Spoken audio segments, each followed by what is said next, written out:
নমস্কার বন্ধুরা, আমি সুমন আর আমরা দেখছেন my garden Shantiniketan. My garden Shantiniketan চ্যানেলে সবাইকে স্বাগত।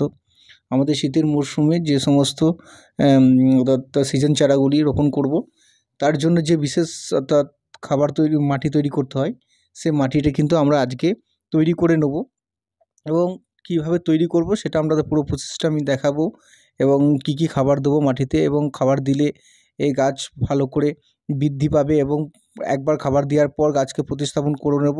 তারপরে তো আমরা আদার্স খাবার দেবো। প্রথম রোপণ করতে গেলে করার আগে কিন্তু মাটিটাকে ঠিকঠাক তৈরি করতে হবে।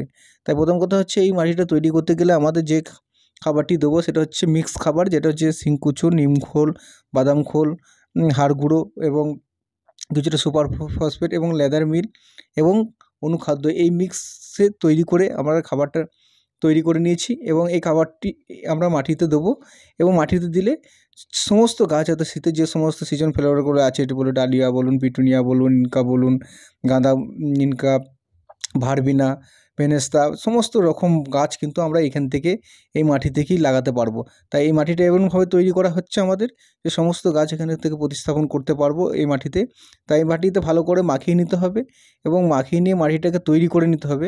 তার সঙ্গে একটু ফাঙ্গিসাইড পাউডার দিয়ে দিতে হবে, তাতে ফাঙ্গাস আক্রান্ত হবে না এবং মাটিটা খুব ভালো করে মাখিয়ে নিয়ে কিছুদিন রাখার পর কিন্তু গাছটাকে আমাদের প্রতিস্থাপন করতে হবে। তাহলে কী হবে, মাটির সঙ্গে যে মিক্স একটা হয়ে যাবে এবং তার সঙ্গে সঙ্গে মাটিগুলো শুধু লক্ষ্য রাখতে হবে যে খুব গুঁড়ো যেন না হয়ে যায় এবং খুব মোটা যেন না থাকে, মোটামুটি মিডিয়াম টাইপের একদম। এরকম দেখতেই পাচ্ছেন যে মাটিটা কীভাবে করা হয়েছে।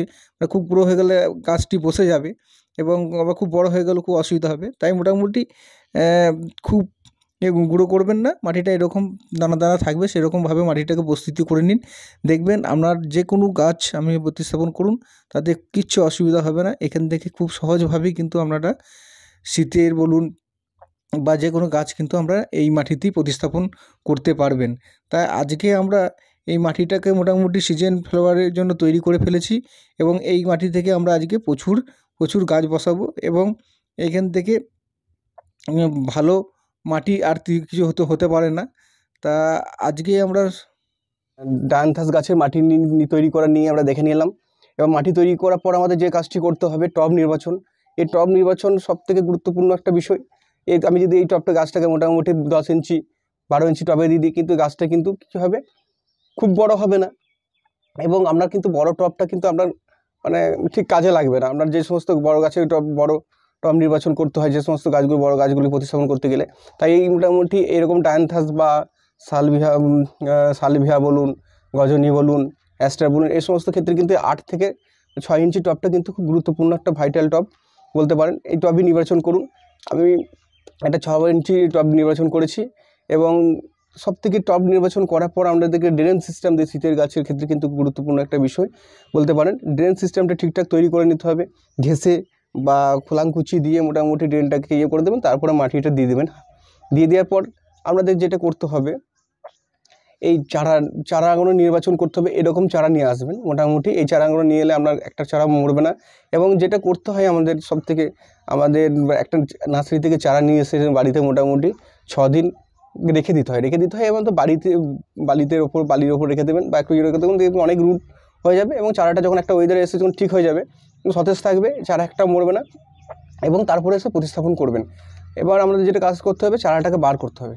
চারাটাকে বার করতে গেলে কীভাবে বার করবেন, হাতে করে হালকা করে ঠুকে দেবেন, কিন্তু মাটিটাকে ভিজে রাখবেন না, একটু হালকা শুকিয়ে রাখবেন, তাহলে চারাটা খুব তাড়াতাড়ি ভালোভাবে বেরিয়ে যাবে। দেখুন এবং কত অসংখ্য রুট বেরিয়েছে দেখুন। কিছু ডেকে দেওয়ার পর গাছটাকে আমি প্রতিস্থাপন করছি এবং তলার দিকে যদি কিছু শুকনো পাতা থাকে তাহলে সেটা ছেড়ে দেবেন এবং টবের মাঝ বরাবর সবসময় প্রতিস্থাপন করবেন। তাই ডায়ান্থাস গাছটাকে আমি মাঝ বরাবর প্রতিস্থাপন করছি।